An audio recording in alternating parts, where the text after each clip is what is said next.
Ok, pessoal, então nós vamos continuar falando sobre as funções orgânicas, né? No nosso primeiro encontro virtual, nós falamos de álcool, enol, fenol e aldeído. Então nós vamos trabalhar hoje mais 3 funções oxigenadas, tá certo? Falaremos sobre acetonas, os ácidos carboxílicos e os éteres, tá? Então existem mais outras funções oxigenadas ainda, algumas funções nitrogenadas e também halogenadas, tá certo? Mas por hoje, cetona, ácido carboxílico e éter. A função cetona, meus amigos, ela tem uma carbonila. O que é carbonila? Carbonila é um C-O, tá? C-O, no caso, entre carbonos, tudo bem? O sufixo da cetona é ona, então a gente segue com aquele mesmo raciocínio, né? Prefixo referente ao número de átomos de carbono, intermediário an, en ou in, dependendo do tipo de ligação, e o sufixo ona proveniente da cetona. 2 exemplos de cetona, crianças. Reparem, carbonila, C-O. Primeiro exemplo tem 3 carbonos, né? Lembrando que cada vértice é um carbono. 3 carbonos é prop. As ligações carbono-carbono estão simples, é an. E o sufixo é ona, proveniente da cetona. Detalhe, né? Eu não preciso falar que a cetona está no carbono 2. Por quê? Porque a cetona ela sempre tem que estar entre carbonos. Se essa dupla O aí tivesse na extremidade, seria um aldeído, tá? E o sufixo seria al, né? Então essa é a propanona. O meu segundo exemplo, eu tenho, vamos contar cada vértice da estrutura. 1, 2, 3, 4, 5, 6 átomos de carbono. Prefixo X. Tipo de ligação entre os átomos de carbono são todas ligações simples. O intermediário é an. O sufixo é ona, porém, meus amigos, existiam várias possibilidades do dupla O estar, né, posicionado, tá certo? Não sendo na extremidade, em qualquer carbono ela poderia estar posicionada. Nesse caso, a cetona não está mais próximo da esquerda, então o carbono 1 será o carbono da esquerda. Então, considerando, né, esse carbono comum, a cetona está no carbono 3. Então, 6 carbonos X, ligações simples an. No carbono 3, ona. Hexan, 3, ona. Um exemplo cotidiano aí, tá? Da cetona seria, no caso, a própria acetona, a acetona removedora de esmalte, que é a propanona, tá, pessoal? Então, essa acetona aí é aquela que nós mostramos como primeiro exemplo, removedora de esmalte. Ela é tão mais convencional que ela até recebe o nome quase que completo da função, né? Então vamos para uma segunda função de hoje, os ácidos carboxílicos, tá? O ácido carboxílico possui na extremidade da cadeia um C-O simples OH. Também pode ser representado como COOH, como vocês estão vendo aí, tá? Qual que é a nomenclatura de ácido carboxílico? Primeiro, os ácidos carboxílicos começam sua nomenclatura com a palavra ácido. Em seguida, você dá o nome convencional, né, prefixo referente ao número de átomos de carbono, intermediário an, en, in, e o sufixo, então, é oico. Beleza? Não precisa localizar. Por quê? Se o ácido carboxílico está na extremidade, ele sempre é o carbono 1. Então, olha o meu primeiro exemplo. São 3 carbonos, cada vértice é um carbono, né? Então, a nomenclatura começa com a palavra ácido. Esse é um ácido prop, porque tem 3 carbonos, an, porque as ligações carbono-carbono são simples, e oico, porque é um ácido carboxílico, ácido propanoico. O segundo exemplo é um ácido carboxílico de cadeia ramificada.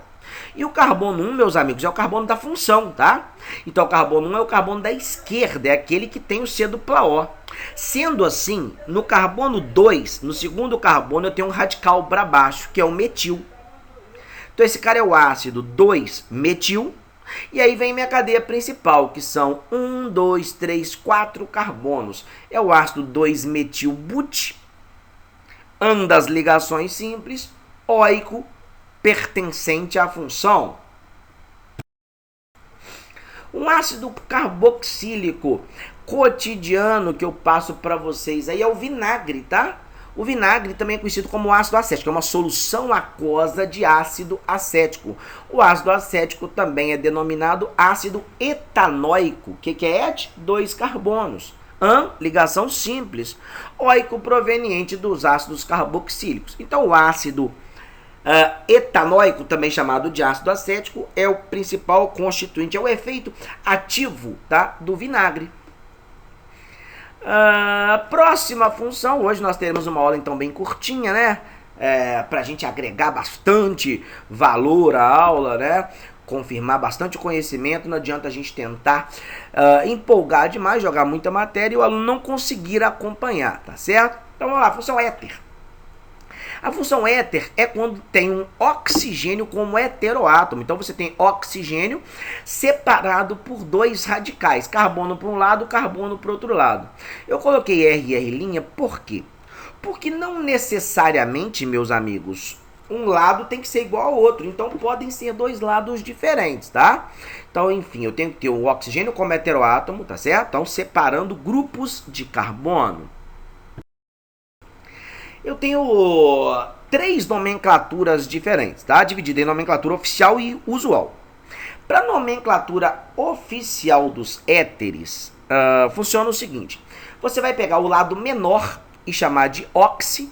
Então você dá o nome do prefixo referente ao número de átomos de carbono do lado menor mais oxi. E aí você dá o nome do hidrocarboneto do lado maior. Pode crer? Para nomenclaturas usuais, eu tenho 2 possibilidades. Ou você dá o nome dos radicais em ordem de complexidade. O que é ordem de complexidade?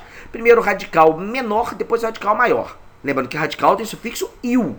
Então você dá o nome dos radicais em ordem de complexidade, menos complexo, mais a palavra éter. Ou o contrário, joga éter para frente e aí dá o nome dos radicais em ordem de complexidade, seguido do sufixo -ico. Olha as minhas condições, meus exemplos aí. Primeiro exemplo, crianças, eu tenho 3 carbonos para a esquerda e 2 carbonos para a direita. Lado menor mais óxido, nome oficial. Lado menor mais óxido, etóxi. E o nome do hidrocarboneto do lado maior. Ele é um isopropil, né, galera? 3 carbonos conectado pelo carbono no meio. Então, o isopropil, no caso, eu vou chamar de isopropano. Então, ele é o etoxi-isopropano, nome oficial.